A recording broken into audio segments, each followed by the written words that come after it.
Oh.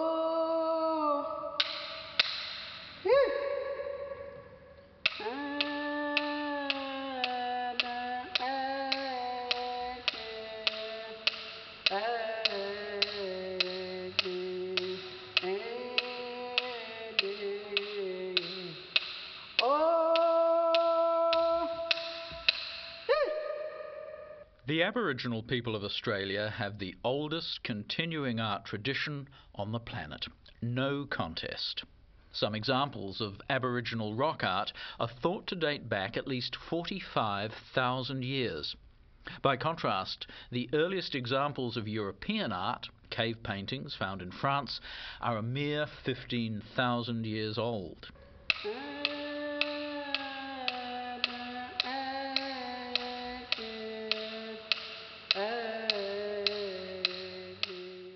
These pictures tell stories.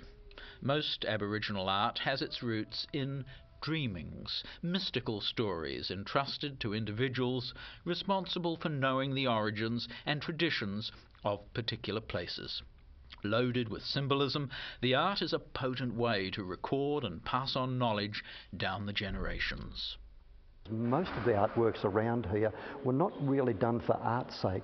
They were done for their traditional religions, and they were understood by the people themselves, but to the wider world we don't understand them. But they only needed to explain to themselves. They didn't need it for the wider world.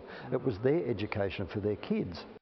Photographer, artist and art collector Neil McLeod, visiting New Zealand with this exhibition, is a long-time enthusiast. My role was a photographer in the early days, documenting the lifestyle of people. And everywhere I went, it was this exciting art all around me, and my whole world's immersed in it. I lived in Western Arnhem Land for 2.5 years in the bush with Aboriginal people. I went through the traditional law where I went through ceremony.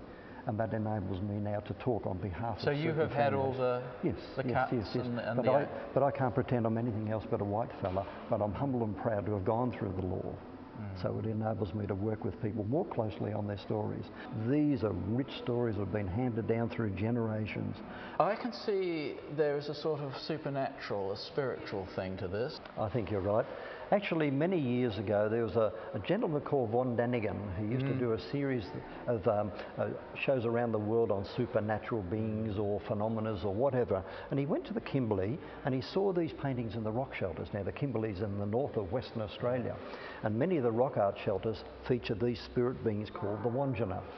Now, he made his own conclusions that they were men from outer space. Yes. But he didn't bother to ask Aboriginal people what they thought they were. It was his own conclusion. These are the Wandjinas. They bring the wet season to the Kimberley every year, and they're repainted by the old people. The Wandjinas go back probably about 3,000 years in history. There is older art in the Kimberley, and they are the Bradshaw figures. Why that dotted effect? The dotted is derived from body paintings used in ceremonies. In the Kimberley, they have a dance ceremony called Junbar, where they have big dance boards, and they also decorate their bodies. They have huge cylindrical hats made with emu feathers in the top, and they decorate their body with their fingertips dipped in the paint and just do dots. Right. But a lot of the dots have certain designs. A family group have their own designs, and people can't copy each other's designs. It's highly copyright. So some people put rows of stripes, and they all mean something. This is very similar to the Maori who has the moku, the face tattoo, each of which is individual to that person. But yet the face tattoo is a permanent thing. But with Aboriginal people, it's taken off after every ceremony, and it's just redone again. But it's the same design.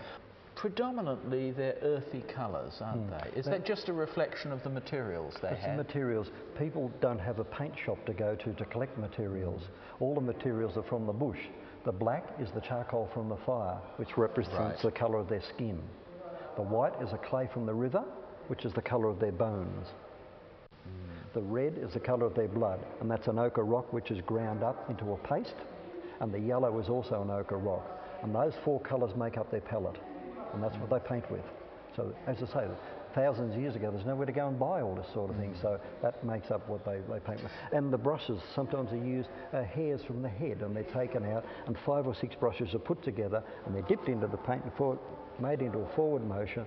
or bits of bark or anything, and the binder that's used is the sap from a tree, and that is mixed with the glue, which makes a permanent binder for a long, long time. Okay, so we're getting some idea for how these are made. Take me now, what more is there in the story or that's being projected here? What is being told?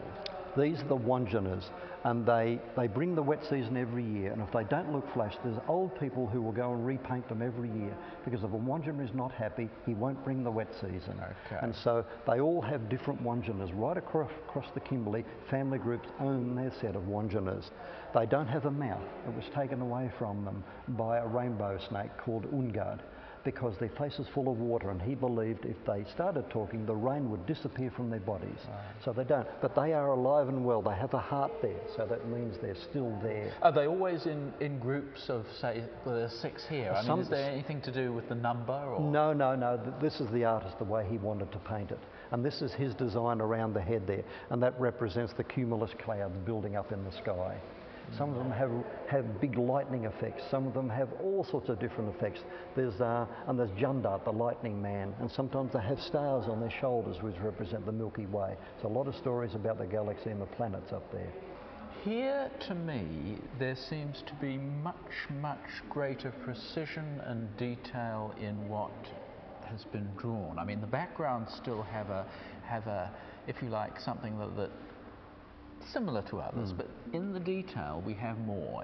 Should I read anything into that? Oh, absolutely. This is a different style from a different area.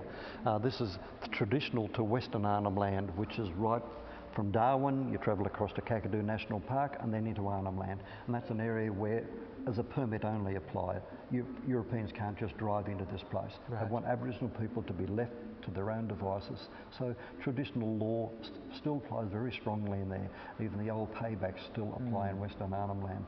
So it's a pretty powerful place.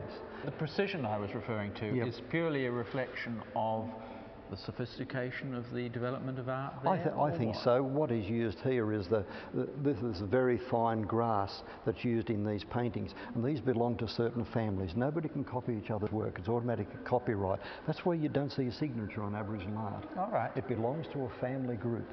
The early paintings from this part of from Australia were done inside wet weather shelters. They were quite bored in the long wet season. They used to do hand stencils, which is the oldest communication in the world.